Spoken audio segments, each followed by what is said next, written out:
नमस्कार प्रणाम। हम खेसारी लाल यादव सबके गोड़ छुके गोड़ लगतानी।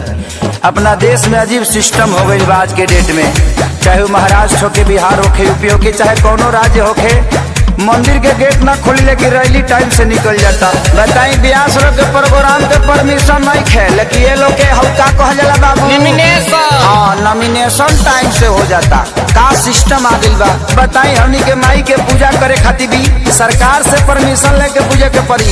अब बताई कि खिसियाई कि ना खिसियाई करे ब्यास देवी की तो पंडाल लेखा से लागे दे तो खिसियाई ना होई है कन्फ्यूज माई देख गई दर्शन मोतिया बमराइल जे बैठल प्रशासन। देवी मैया जिंदाबाद जिंदाबाद जिंदाबाद। होई है कन्फ्यूज माई देख गई दर्शन मोतिया बमराइल जे बैठल प्रशासन। जब नइखे परमिशन माई के आसन के त कैसे छूट मिलल बा नेता लोग के भाषण के, कैसे छूट मिलल बा नेता लोग के भाषण के। देवी मैया जिंदाबाद जिंदाबाद जिंदाबाद। भैरव भैया जिंदाबाद जिंदाबाद जिंदाबाद। अड़हुल फुलवा कहाँ चढ़ेगा, लाल चुनरी कहाँ चढ़ेगा।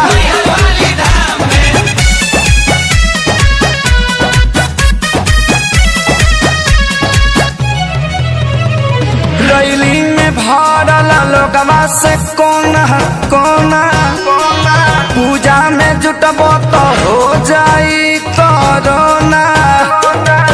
भांग खा के कानून बनावत रहलो।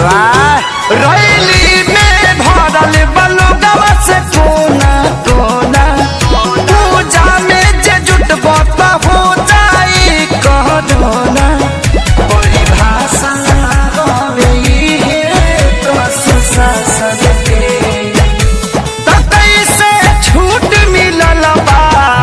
नेता लोग के भाषण के, कैसे छूट मिलल बा नेता लोग के भाषण के।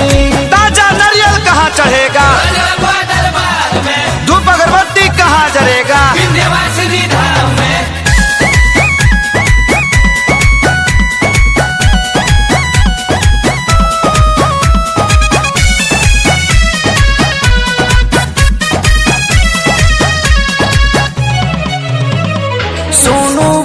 से बाना से पलो गवाला गल यादव राज कुंदन सरकार भइल बा पागल।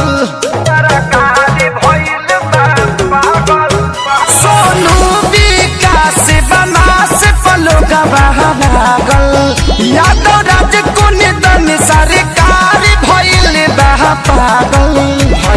दुनिया बाके सारी